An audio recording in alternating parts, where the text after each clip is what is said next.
So we go to the playback menu, okay, and then we'll just we'll be on the left side here, and we'll go down to the custom setting menu. In the custom setting menu, we want to go down to the bracketing or flash. That's E, letter E, and I'll press enter.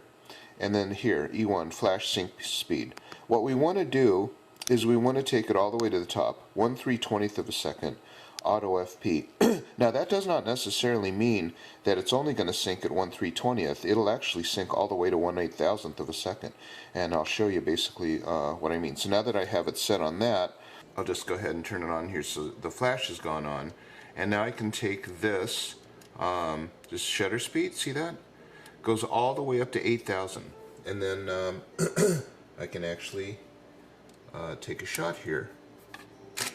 And the flash will go off. And I mean, here's the image of the flash.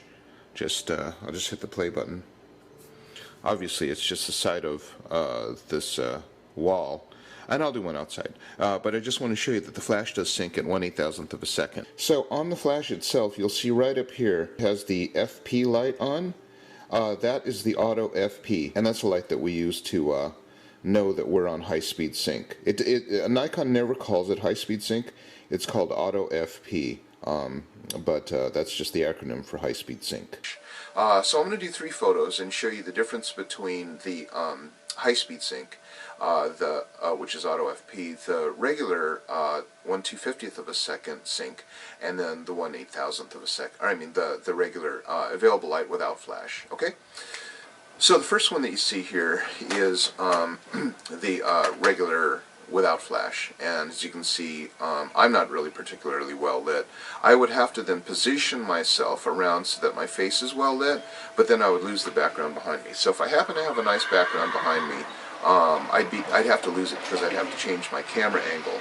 On 1/250th of a second here, you'll see that the flash fill basically comes in, brings in the face, not super flattering, well, especially because it's on camera, but then at least, you know, the front is lit and the background you can see.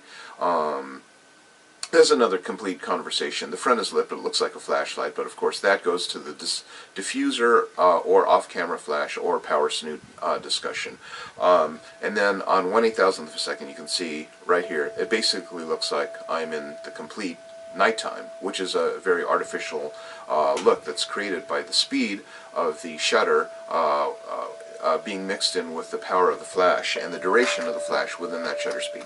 Anyway, so to make a super long story short, is that at 1/8000th of a second, I can do effects that I couldn't do outdoors with flash, basically by making the darker.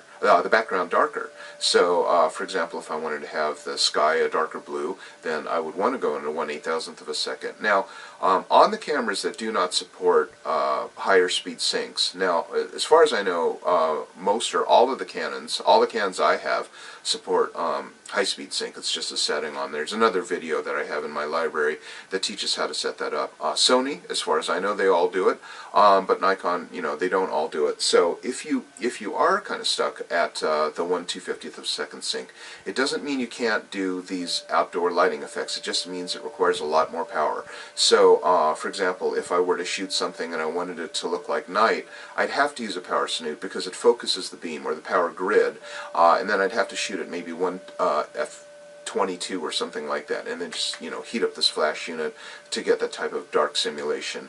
But the neat thing about 1/8000th of a second is I can have more wider open apertures and less punch coming out of the flash. Even though it's a longer duration, it's less of a punch on some of those slower exposures. Anyway, so I hope that helps. Be sure to subscribe to my website, and I've got new videos all the time. Okay, thank you.